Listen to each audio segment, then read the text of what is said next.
Hello, स्वागत है आपका इस स्टाइलिश यूट्यूब चैनल पे। मेरा नाम है शौर और मैं बीएससी नर्सिंग सेकंड ईयर का स्टूडेंट हूँ।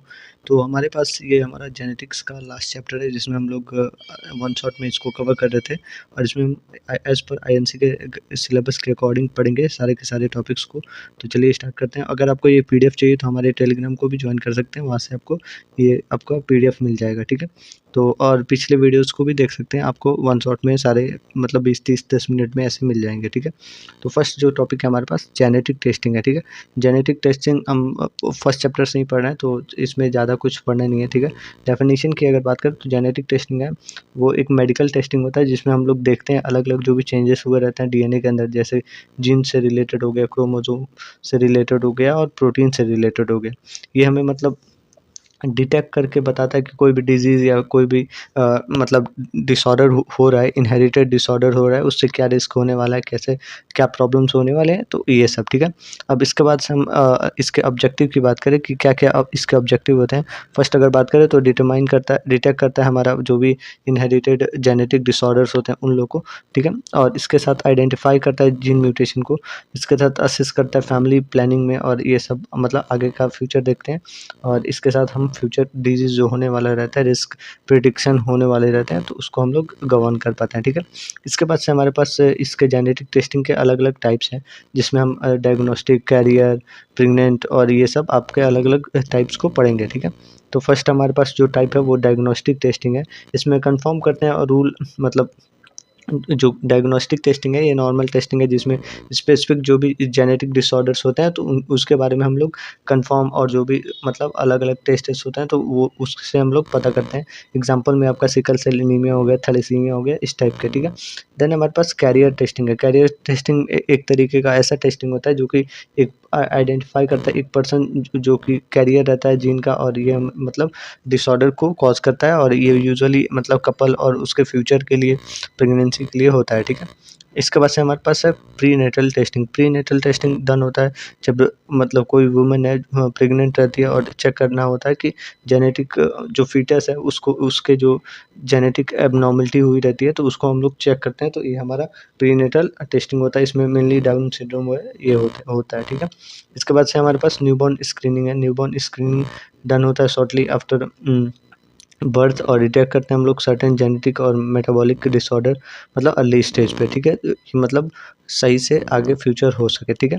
इसके बाद से हमारे पास है प्री और प्री सिम्प्टोमेटिक मतलब टेस्टिंग है। इसमें हम लोग आइडेंटिफाई करते हैं रिस्क को और उससे जो भी डेवलप होने वाली रहती है डिजीज़ तो मतलब फ्यूचर के अंदर तो उसको हम लोग देखते हैं। जैसे कि ब्रेस्ट कैंसर है, BRCA1 जीन के मतलब चेंजेस की वजह से ब्रेस्ट कैंसर के चांसेस रहते हैं, ठीक है। बाद से हमारे पास है फार्माकोजेनोमिक टेस्टिंग है। इसमें स्टडी करते हैं हम लोग जीन्स के बारे में और उससे जो भी मतलब उसके रिस्पॉन्स में मेडिकेशन बनाते हैं, मेडिसिन बनाते हैं फार्मा से रिलेटेड, तो ये हो गया, ठीक है। ये अलग-अलग आपके टाइप थे। अब इसके बाद से हम जेनेटिक टेस्टिंग के बेनिफिट्स को देखते हैं। ये हमें बताता है अर्ली डायग्नोसिस में, ठीक है। कोई भी डिजीज़ है तो अर्ली डायग्नोस करके बता सकते हैं। इसके बाद से पर्सनलाइज्ड ट्रीटमेंट और इसके बाद से हम देखेंगे बेनिफिट्स क्या होते हैं अलग-अलग जो भी जेनेटिक टेस्टिंग होती है इसकी, ठीक है। फर्स्ट हमारे पास अर्ली डायग्नोसिस। इस अर्ली डायग्नोसिस में से हम लोग पता चलता है कैसे डिजीज़ हुआ है, क्या क्या प्रॉब्लम है, कौन मतलब किससे इनहेरिट हुआ है, तो इस सब केस में, ठीक है। सेकंडली अगर देखें तो पर्सनलाइज़्ड ट्रीटमेंट प्लान, ठीक है। ये एक तरीके का मतलब कोई भी पर्सन है तो उसके लिए हम लोग मान लीजिए कि डायग्नोसिस से हमें पता चल गया, तो उसके लिए हम लोग कोई भी एक पर्सनलाइज़ ट्रीटमेंट प्लान कर रहे हैं और उसको हम लोग दे रहे हैं ताकि वो जल्दी से सही हो और सिम्पटम्स मतलब प्रॉपर तरीके से ठीक हो, ठीक है। इसके बाद से इन्फॉर्म रिप्रोडक्टिव चॉइस, ठीक है। अगर कोई मतलब कपल है जो कि मतलब फैमिली प्लानिंग कर रहा है और फ्यूचर के लिए देख रहा है तो उसको हम लोग प्रॉपर तरीके से जेनेटिक टेस्टिंग करवाएँगे और देखेंगे कि मतलब फ्यूचर क्या होने वाला है, ऐसे-वैसे जो भी इनहेरिट म्यूटेशन होने वाला है, तो उसके बारे में, ठीक है। और प्रिवेंट करता है हेल्थ केयर को, ठीक है। ये प्रिवेंट करता है हेल्थ केयर को और सही तरीके से परफॉर्म करता है, ठीक है। इसके बाद से लिमिटेशंस है हमारे पास, ये जो है वो सही तरीके से प्रेडिक्ट नहीं कर पाता है, जो भी मतलब सीवियरिटी होती है, टाइम कितना है, और ये अलग-अलग जो भी डिज़ीज़ है उसके बारे में, ठीक है? और इसके बाद से अगर देखें तो सेकंडली हमारे पास इमोशनल स्ट्रेस जो होता है, जो पर्सन है जो कि मतलब डिज़ीज़ से पीड़ित है, उसको बहुत ज़्यादा इमोशनली स्ट्रेस रहता है, ठीक है? रिस्पॉन्स मतलब रिस्क रहता है मिसयूज़ और ऑफ डेटा का, इससे मतलब अलग-अलग जो भी डेटा है वो लीक हो गया तो प्रॉब्लम्स होती हैं इंश्योरेंस और एम्प्लॉयमेंट में, तो ये सब आपके अलग-अलग लिमिटेशंस हैं, डिसएडवांटेजेस हैं, ठीक है? इसके बाद से जीन थेरेपी है। जीन थेरेपी की अगर बात करें तो जीन थेरेपी एक तरीके का ऐसा टेक्निक है जिससे हम लोग मतलब मान लीजिए कि जीन के अंदर चेंजेस करके उसको हम लोग मतलब मेडिकेशन देते हैं, ठीक है? आगे हम देखते हैं इसमें डेफिनेशन इसका। टेक्नोलॉजी है जो कि मॉडिफाई करता है और रिप्लेस करता है जो भी फैसिलिटेट जीन होती है, और ट्रीट करते हैं हम लोग और प्रिवेंट करते हैं जीन जेनेटिक डिसऑर्डर्स को, ठीक है? इसमें फर्स्ट ऑफ ऑल मॉडिफाई करते हैं और रिप्लेस रिप्लेस मतलब हटा देते हैं, ठीक है? उन जीन्स को जो कि डिफेक्टेड रहती हैं, और उससे हमें मतलब ट्रीटमेंट मिलती है, प्रिवेंशन मिलता है, जो भी डिसीज़ हुआ रहता है, मतलब जेनेटिक डिसऑर्डर हुआ रहता है, ठीक है? हाउ इट वर्क, ठीक है? तो इसका अगर बात करें तो नॉर्मल जो जीन है वो इंसर्ट किया जाता है पेशेंट के अंदर, पेशेंट के सेल के अंदर, जो कि रिप्लेस करता है और रिप्लेस करता है डिफेक्टेड वन को, ठीक है? डिफेक्टेड सेल को, ठीक है? वेक्टर होता है मतलब कैरियर वायरस होता है जो कि यूज़ होता है मतलब डिलीवर करने के लिए जीन को और टारगेट सेल के ऊपर, ठीक है? ये करेक्टली जो करेक्टेड जीन जो है वो हेल्प करता है मतलब मेक करने में बॉडी नॉर्मल प्रोटीन और एंजाइम को, तो इस तरीके से ये वर्क करता है, ठीक है? फर्स्ट ऑफ ऑल जो जीन है मतलब थ्योरी जो है वो मतलब नॉर्मल एक जीन है जो कि इंसर्ट किया जा रहा है बॉडी के अंदर, ताकि वो जो डिफेक्टेड है उसको रिप्लेस कर दे, ठीक है? सेकंडली जो वेक्टर है, वेक्टर मतलब एक तरीके का कैरियर होता है जो कि मतलब जो जीन्स को कैरी करके ले जाता है, ठीक है? जैसे कि कैरियर यहाँ पे वायरस है जो कि डिलीवर कर रहा है मतलब जीन को टारगेट सेल पे, और यहाँ पे करेक्टली जो जीन है वो हेल्प करता है बॉडी में नॉर्मल प्रोटीन और एंजाइम के फॉर्मेशन में, ठीक है? तो ये इस तरीके से होता है, ठीक है? इसके बाद से हम देन हमारे पास है टाइप ऑफ जीन थेरेपी है। फर्स्ट हमारे पास सोमैटिक जीन थेरेपी है, जिसमें अफेक्टेड वन द पर्सन, ठीक है? अफेक्टेड ओनली पर्सन होते हैं, ठीक है? इसमें सोमैटिक अगर बात करें पूरा बॉडी मतलब इसमें आता है, ठीक है? जर्मोलाइन है, जर्मोलाइन जीन थेरेपी है जिसमें हमारा सिर्फ मतलब अफेक्टेड ओनली जो स्पर्म होती है और एग्स होते हैं, तो वहीं सिर्फ मतलब अफ़ेक्टेड होते हैं और इसमें इनहेरिट होते हैं, मतलब इस तरीके से, ठीक है? तो ये हमारा अलग-अलग 2 टाइप्स हो गए, ठीक है? जीन थेरेपी के। इसके बाद से हम इसके डिज़ीज़ ट्रीटमेंट की बात करें तो अलग-अलग ये मतलब ट्रीटमेंट में हेल्प करता है, जैसे कि हमारा हीमोफीलिया हो गया, सिस्टिक फिब्रोसिस हो गया, थैलेसीमिया हो गया, मसल डिस्ट्रॉफी हो गया और सर्टेन टाइप के कैंसर्स हो गए, ठीक है? तो ये अलग-अलग आपके मतलब डिज़ीज़ ट्रीटमेंट है। इसके बाद से हमारे पास रिस्क और जो भी मतलब चैलेंजेस रहते हैं वो सब है, ठीक है? इसमें इम्यून रिएक्शंस होते हैं, ठीक है? जीन डिलीवरी इश्यूज़ हो जाती हैं, जैसे कि लॉन्ग टर्म अफ़ेक्ट मतलब इफ़ेक्ट अननोन हो जाता है या फिर एथिकल कंसर्न हो जाता है, तो ये अलग-अलग प्रॉब्लम्स है, ठीक है? इसके बाद से हमारे पास जेनेटिक काउंसलिंग है। जेनेटिक काउंसलिंग की बात करें तो ये एक कम्युनिकेशन प्रोसेस है जो कि एक मतलब कोई भी इंडिविजुअल हो या फैमिली के, और जो जेनेटिक कंडीशंस हैं जैसे कि जेनेटिक कंडीशन टेस्टिंग और जो भी मतलब इम्प्लीमेंट्स होने वाली हैं हेल्थ और जो भी प्लानिंग होने वाली है, तो उससे रिलेटेड जो भी हम लोग हॉस्पिटल में जाके जो इसके स्पेशलिस्ट होते हैं, तो उन लोगों से अगर बात करते हैं, ये जेनेटिक काउंसलिंग होती है, ठीक है? तो इसमें जो है हू नीड जेनेटिक काउंसलिंग है, कौन किसको ये जेनेटिक काउंसलिंग चाहिए होता है, तो फैमिली जो कि मतलब जेनेटिक डिसऑर्डर जिनको हुआ रहता है, ठीक है? जेनेटिक काउंसलिंग के अगर ऐसे नॉर्मली बेसिस पे बात करें तो काउंसलिंग का मतलब होता है कैसे भी बातचीत या फिर कैसे भी मतलब ऐसे कम्युनिकेशन होती है, ठीक है? जेनेटिक से रिलेटेड है, तो जो मतलब अलग-अलग जो प्रॉब्लम्स है जैसे जेनेटिक कंडीशन है, टेस्टिंग है या फिर कोई भी इम्प्लीमेंटेशन करना है, तो कॉम्प्लिकेशंस है। तो इससे रिलेटेड जो भी प्रॉब्लम्स है तो उनके जो स्पेशलिस्ट होते हैं, तो उन लोग से बात करने से ये जेनेटिक काउंसलिंग बोलते हैं। इसमें जो फैमिलीज़ हैं उन लोग को डिसऑर्डर हुआ रहता है, तो वो लोग बात करते हैं। प्रेग्नेंट वुमन है जो कि जिनको मतलब एब्नॉर्मल टेस्ट रिज़ल्ट आ रहा है, तो उन लोग को, ठीक है? कपल जो होते हैं जो इनफर्टाइल और मिसकैरेज के मतलब पेशेंट्स होते हैं वो, ठीक है? इंडिविजुअल जो कि high risk of inherit cancer के पीड़ित होते हैं, ठीक है?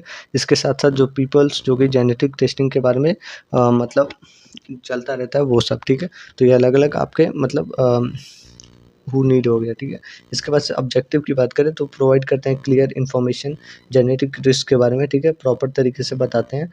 और इसके बाद जो भी सपोर्ट मतलब सपोर्ट करते हैं डिसीजन मेकिंग में, वेदर टेस्ट इज़ और मतलब सही या गलत जो भी होता है, सब कुछ में डिसीजन में हेल्प करते हैं। इसके बाद से इमोशनल और साइकोलॉजिकल ये सपोर्ट करते हैं ये ऐसे, ठीक है, और एक्सप्लेन करते हैं जो भी इनहेरिटेंस प्रॉब्लम्स जैसे dominant, recessive, x linked, x, ये सारे के सारे प्रॉब्लम्स को एक्सप्लेन करते हैं।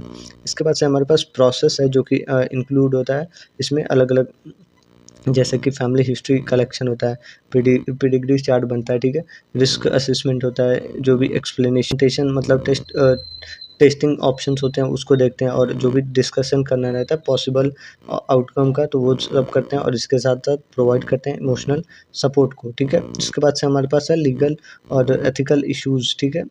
तो इसमें हमारा फर्स्ट है इन्फॉर्म कंसेंट। इन्फॉर्म्ड कंसेंट की अगर बात करें तो ये एक तरीके का फॉर्म होता है जो कि अलग-अलग उसमें मतलब एक तरीके का परमिशन लेते हैं हम लोग, कोई भी अगर ट्रीटमेंट करने जा रहे हैं या कोई भी ऐसा कुछ मतलब ऑपरेशन या फिर ऐसा नॉर्मली हॉस्पिटल के अंदर कुछ कर रहे हैं, ठीक है। तो जो पेरेंट्स होते हैं या फिर कोई भी पेशेंट होता है तो उसको हम लोग कंसर्न लेते हैं कि आप ये आपके साथ होने वाला है और ऐसे-ऐसे बात होने वाली है, तो इस तरीके से प्रॉपर प्रोसीजर को समझाते हैं, और उसके बाद से हम लोग इसके बेनिफिट्स को, रिस्क को और जो भी लिमिटेशंस होती हैं उसको समझा के प्रॉपर जो भी रिस्क रहती हैं तो उसके अकॉर्डिंग हम लोग एक फॉर्म पे साइन लेते हैं और इसके अकॉर्डिंग हम बात करते हैं, ठीक है। इन्फॉर्म कंसेंट की बात करें तो ये हमारे एक तरीके का patient must understand benefits, risk और जो भी लिमिटेशंस हैं टेस्ट के तो वो सब, ठीक है। No test should done without the, जो अगर कोई भी अगर आदमी है जो कि पेशेंट है जो गया है और उसका मतलब मन नहीं है कराने का तो ये मतलब उस केस में नहीं लो होता है, ठीक है। तो ये होता है, ठीक है। से सेकंड है हमारे पास प्राइवेसी और जो कॉन्फिडेंशियलिटी होती है वो सब, ठीक है। जेनेटिक टेस्टिंग जो होता है वो मतलब एक पर्सनल और जो भी मतलब शेयर किसी से नहीं किया जाता है विदाउट परमिशन, ठीक है। और ये नर्सेस होती हैं जो मेंटेन करते हैं प्राइवेसी ड्यूरिंग काउंसलिंग और जो टेस्टिंग होती है उस टाइम पे, और इस ये बहुत ज़्यादा इंपॉर्टेंट भी होता है। देन हमारे पास है डिस्क्रिमिनेशन कंसर्न। पेशेंट जो है वो डरता है जेनेटिक मतलब डिस्क्रिमिनेशन से, जैसे कि कोई भी एक पेशेंट है जिसको एड्स हुआ है, ठीक है। जो सोसाइटी है उसको अच्छे से मतलब डील नहीं करती है, आइसोलेशन उसको फ़ील होता है और पूरी की पूरी मतलब सोसाइटी अजीब बातें करती हैं, तो इस तरीके से जैसे कि मतलब इस तरीके से ऐसे होता है, ठीक है। इसमें एम्प्लॉयर होता है, ये इंश्योरेंस जो कंपनीज़ होती है और जो लॉ सिस्टम होता है जो कि प्रोटेक्ट करते हैं जो भी मतलब जो डेटा है वो मिसयूज़ ना हो और इसकी जो मतलब कॉन्फिडेंशियलिटी है उसको मेंटेन किया जाए, ठीक है। रिप्रोडक्टिव डिसीजन मेकिंग, ठीक है। इथिकल जो डिलेमास होती हैं वो अराइज़ करती हैं प्रीनेटल और एबॉर्शन और जो भी डिज़ाइनर मतलब बेबीज़ होती हैं तो उसके ऊपर, ठीक है। राइट टू नो और नॉट टू नो, ठीक है। ये मतलब सारी की सारी बातें उसको पता होनी चाहिए जो भी पेशेंट है जो कि जेनेटिक रिस्क और जो भी जेनेटिक टेस्टिंग करा रहा है तो उसके बारे में सब कुछ पता होना चाहिए, प्रोसीजर क्या है, क्या-क्या मतलब उसके कॉम्प्लिकेशंस होते हैं, रिस्क क्या हो सकते हैं, कैसे क्या डन होता है, तो ये सब के बारे में, ठीक है, प्रॉपर तरीके से पता होना चाहिए, ठीक है। रिस्पेक्ट करना चाहिए जो भी उसके मतलब क्वेश्चंस हैं, ऑप्शंस हैं, ये सब के बारे में, ठीक है। तो इसके बाद से हमारे पास है rule of nurse in genetic service, ठीक है। इसमें क्या-क्या सर्विसेज होते हैं, ठीक है। फर्स्ट हमारे पास एजुकेशन है, पेशेंट को एजुकेट करना प्रॉपर तरीके से कॉन्सेप्ट ऑफ जेनेटिक्स और जो टेस्ट प्रोसीजर है प्रॉपर तरीके से मतलब एक्सप्लेन करना, ठीक है। जो फैमिलीज़ है उसको टीच करना जो भी रिस्क फैक्टर है और इनहेरिटेंस मतलब पैटर्न है और ऑप्शंस हैं, ठीक है, ये सब के बारे में, ठीक है। काउंसलर की बात करें तो ये हमारा इमोशनल सपोर्ट देते हैं, हेल्प करते हैं पेशेंट के को और जो भी मतलब डायग्नोसिस होती है, डिसीजंस होते हैं, तो इस सब में, ठीक है। इसके बाद से हमारे पास है एडवोकेट। एडवोकेट की बात करें तो प्रोटेक्ट करते हैं जो भी पेशेंट के मतलब राइट्स होते हैं, प्राइवेसीज़ होती हैं एडवोकेट की तरह, ठीक है। इंश्योर करते हैं जो भी नॉन डिस्क्रिमिनेटरी मतलब केयर होती है उसमें, और इसके साथ मतलब एक कम्युनिकेटर होते हैं जो कि हेल्प करते हैं ब्रिज मतलब कम्युनिकेशन बिटवीन पेशेंट और जो भी मतलब जेनेटिक स्पेशलिस्ट होता है उसमें, ठीक है। ये देन हमारे पास केयर कोऑर्डिनेटर की बात करें तो रेफ़र होते हैं ये जेनेटिक सर्विस मतलब जो भी पेशेंट है तो जेनेटिक सर्विस टेस्टिंग सेंटर और सपोर्टिव ग्रुप के अंदर उसमें समझाते हैं, उसको प्रॉपर तरीके से एजुकेट करते हैं। देन एथिकल इन्फोर्सर, इसमें जो है इंश्योर करते हैं जो भी एथिकल स्टैंडर्ड होते हैं जो कि फॉलो हो रही है काउंसलिंग और टेस्टिंग के टाइम पे, और सपोर्ट करते हैं इन्फॉर्म करने में, डिसीजन मेकिंग में, ठीक है, पेशेंट को। लास्ट है हमारे पास डॉक्यूमेंटेशन, इसमें हम जो है जो भी मतलब वहाँ पे होती है एक्यूरेट डेटा बना रिकॉर्ड करते हैं, जेनेटिक हिस्ट्री, फैमिलीज़ और जो भी पेडिग्री ट्री होती है उससे, और मतलब जेनेटिक रिजल्ट का, ठीक है। तो इस तरीके से हम लोग प्रॉपर तरीके से रूल ऑफ नर्स को निभाते हैं। और एक बार और मैं इसको बता दे रहा हूँ, ठीक है। फर्स्टली एजुकेट करते हैं पेशेंट को, ठीक है। सेकेंडली काउंसिल करते हैं जो भी मतलब उसके फेवर होती है, और ये सब उस जेनेटिक के बारे में हम लोग समझाते हैं। एडवोकेट करते हैं, जो भी उसकी प्राइवेसीज होती है उसको हम लोग बचाते हैं। देन आगे बढ़े तो कम्युनिकेटर होती हैं जो कि मतलब बातचीत करके अच्छे से एक दूसरे से बिहेवियर बनाते हैं। और इसके बाद से हमारे पास है केयर कोऑर्डिनेटर, जो भी मतलब थेरेपीज़ या कुछ भी होने वाला है तो वहाँ पे हम लोग प्रॉपर तरीके से उसमें हेल्प करते हैं। एथिकल इन्फोर्सर है तो इसमें हम लोग प्रॉपर तरीके से जो भी एथिकल स्टैंडर्ड है वो फॉलो करते हैं और टेस्टिंग के बारे में बताते हैं। और लास्ट है डॉक्यूमेंटेशन, जो कि अलग-अलग जो भी डॉक्यूमेंट होती है, जो भी डेटाज़ होते हैं उसको हम लोग नोट करते हैं, बनाते हैं, ठीक है। तो ये आपका जो भी जेनेटिक टेस्टिंग का लास्ट चैप्टर था, सॉरी जेनेटिक्स का लास्ट चैप्टर था, तो वो हो गया, ठीक है। इसके बाद से हम मिलते हैं नेक्स्ट वीडियो में। Have a good day, thank you.